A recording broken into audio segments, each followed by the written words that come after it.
امریکہ ایران کشیدگی خطرناک صورتحال اختیار کرنے لگی۔ امریکہ نے ایران کے خلاف فضائی حملوں کا نیا سلسلہ شروع کر دیا۔ امریکی جنگی طیاروں کی ایران کے مختلف شہروں پر شدید بمباری، چابہار، بندر عباس، سرک، اصفہان اور جزیرہ کشم زوردار دھماکوں سے لرز اٹھے۔ شیراز کے شمال مغربی علاقوں اور مشرقی آذربائیجان میں بھی امریکہ کے حملے، ایک شہری شہید اور متعدد زخمی ہو گئے۔ تبریز میں امریکی حملے میں ایرانی افسر مہداد پاشائی شہید ہوئے۔ امریکی سینٹرل کمانڈ کے مطابق حملے آبن ہارمز میں تجارتی جہاز رانی پر حملے کرنے کی ایرانی صلاحیتوں کو کم کرنے کے لیے ہیں۔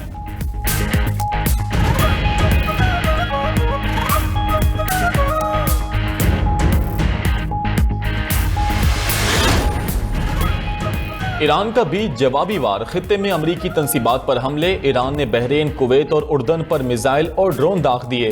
ایران کا بحرین میں ایئرپورٹ پر ڈرون کی مرمت کے شیڈز کو نشانہ بنانے کا دعویٰ۔ الصخیر ایئرپورٹ پر ایرانی حملوں کے بعد بحرین میں حالات کشیدہ، سیکیورٹی ہائی الرٹ۔ اردن کا ایران سے داغے گئے میزائلوں کو مار گرانے کا دعویٰ۔ اردنی فوج نے کہا کہ ایران سے داغے گئے 3 میزائلوں کو ناکارہ بنا دیا گیا۔ ادھر کویت میں بھی سائرن بجنے لگے۔ کویتی فوج نے کہا کہ فضائی دفاع ایرانی میزائلوں اور ڈرونز کو روک رہا ہے۔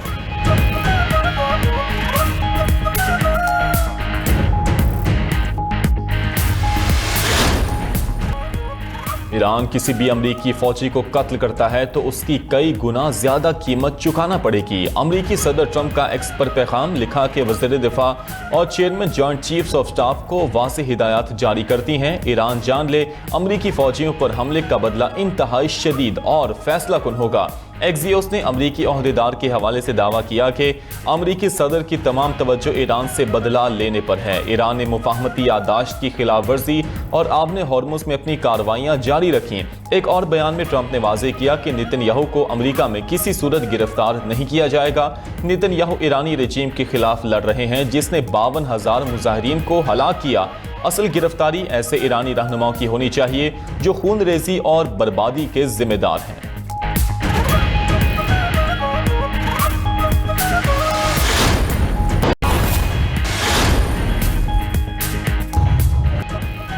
امریکہ اور ایران کے درمیان بالواسطہ رابطے بحال، ثالث ممالک نے دونوں کو 10 روزہ جنگ بندی کی تجویز پیش کر دی۔ رائٹرز کے مطابق 10 روزہ جنگ بندی کا مقصد حملے روکنا، کشیدگی میں کمی لانا اور عبوری معاہدے کی بحالی کی راہ ہموار کرنا ہے۔ ایران نے ثالثوں کے رابطے اور 10 روزہ جنگ بندی کی تجویز آنے کی تصدیق کر دی۔ ایرانی وزارت خارجہ کے ترجمان اسماعیل بقائی نے کہا کہ امریکہ ایران شدید فوجی کشیدگی اور ایک دوسرے پر حملوں کے باوجود ثالثوں کے ذریعے سفارتی پیغامات کا تبادلہ ہوا ہے۔ ثالثوں کی طرف سے اہم تجاویز موصول ہوئیں۔ ہمارا موقف واضح ہے، امریکہ مفاہمتی یادداشت کی تمام شقوں پر عمل درآمد کرے۔ جبر، دھونس، دھمکیاں اور پابندیاں ناقابل قبول ہیں۔ جب تک یہ طرز عمل جاری رہے گا، ایران اپنے وقار اور قومی خود مختاری کا دفاع کرے گا۔ وزیر خارجہ مارکو روبیو کا کہنا ہے ایران سنجیدگی کا مظاہرہ کرے اور اپنا رویہ بدلے تو امریکہ سفارتی حل اور مذاکرات کے لیے ہمیشہ تیار ہے۔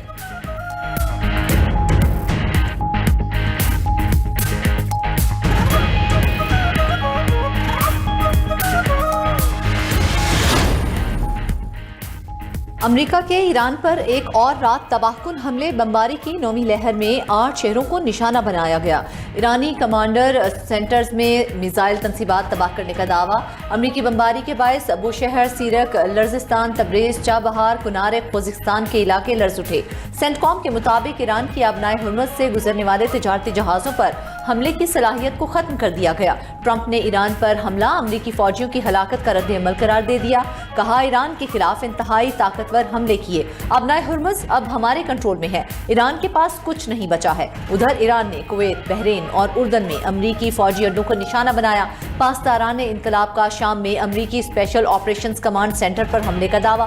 کویت میں علی السالم ایئر بیس پر پاسداران انقلاب کا حملہ۔ امریکہ کا ارلی وارننگ ریڈار سسٹم تباہ کرنے کا دعویٰ۔ ایرانی فوج نے آبنائے ہرمز میں 2 آئل ٹینکرز کو ناکارہ بنانے کا دعویٰ بھی کر دیا۔ دوسری جانب اردن میں ایرانی حملے میں مرنے والی 19 سالہ امریکی ایئر ڈیفنس اہلکار ایزابیلا کی تصویر سامنے آ گئی۔ ہلاک امریکی اہلکار کا تعلق ٹیکساس سے تھا۔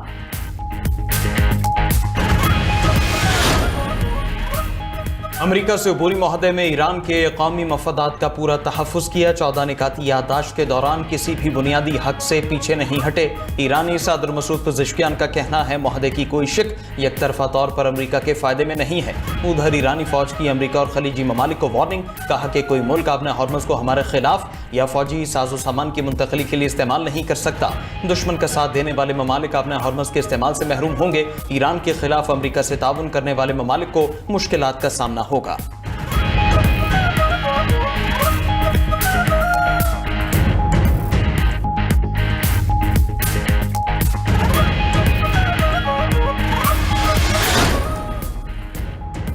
اردن میں ایرانی حملوں سے درجنوں امریکی فوجی زخمی ہونے کا انکشاف. نیو یارک ٹائمز کی رپورٹ کے مطابق امریکی فوج نے ایرانی حملوں میں زخمی فوجیوں کی خبریں چھپائیں.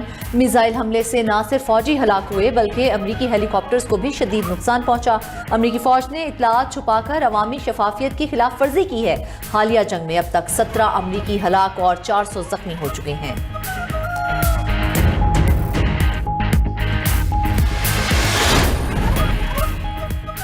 یمن کے حوثیوں کا سعودی عرب کی بحری ناکہ بندی کا اعلان. انصار اللہ تنظیم کے ترجمان نے واضح کیا کہ اقدام سنا ایئرپورٹ پر حملے اور ناکہ بندی کرنے کے جواب میں اٹھایا گیا. باب المندب سے سعودی بحری جہازوں کے گزرنے پر مکمل پابندی رہے گی.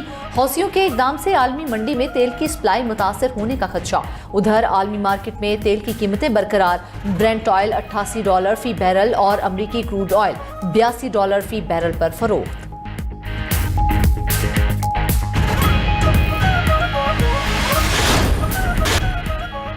خیبر پختونخوا آزاد کشمیر اور گلگت بلتستان میں سیلابی ریلوں سے تباہی. خیبر میں سیلابی ریلے کی زد میں متعدد گاڑیاں آ گئیں. 3 گاڑیاں بہہ جانے سے 6 افراد جاں بحق، خاتون اور بچہ بھی شامل.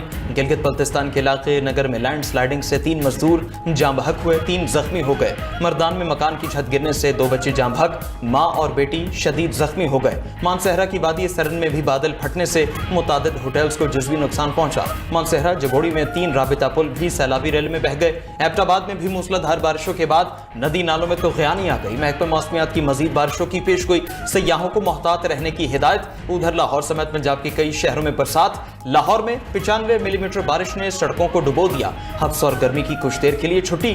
بارش رکنے کے بعد دوبارہ سے موسم گرم ہو گیا.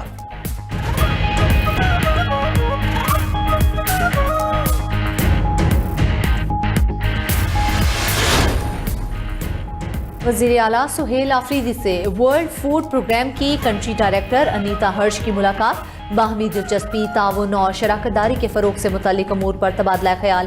شراکت داری مزید مستحکم کرنے، ترجیحی شعبوں میں تعاون بڑھانے پر اتفاق کیا گیا.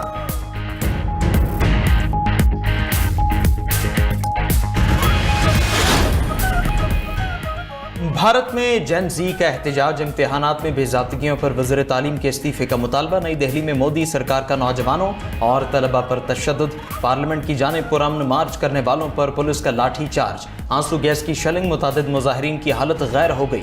مظاہرین کے احتجاج میں بھارتی اداکار بھی پہنچ گئے. مظاہرین کے مودی اور حکومت کے خلاف نعرے. ادھر بھارتی حکومت نے کاکروچ موومنٹ کے بانی ابھیجیت دیپکے کی گرفتاری کی تردید کر دی.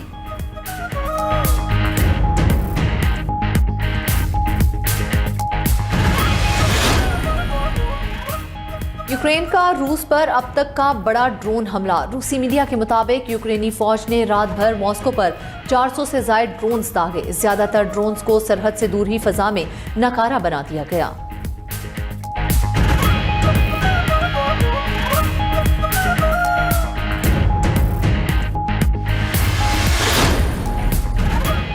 جاپانی جوہری پالیسی میں ترمیم کے منصوبے پر چین کی سخت وارننگ. چینی وزارت خارجہ کا کہنا ہے جاپان ایٹمی ہتھیاروں سے متعلق اپنی دیرینہ پالیسی میں تبدیلی سے گریز کرے. غیر ایٹمی اصولوں کی خلاف ورزی سے جاپان کو بھاری قیمت چکانی پڑے گی.